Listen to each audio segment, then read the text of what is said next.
pembeli. Anda lah tu. Okey, berita baik kepada anda.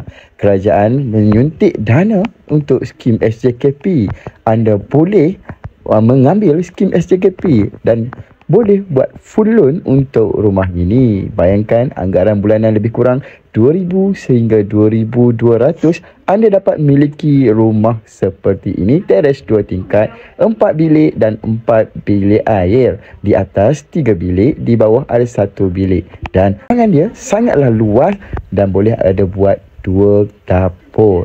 Di bawah, bilik di bawah sesuai untuk tetamu ataupun keluarga anda. Dan di atas ada family area yang sangat luas, siling yang tinggi menyebabkan pengudaraan yang baik dan tak panas.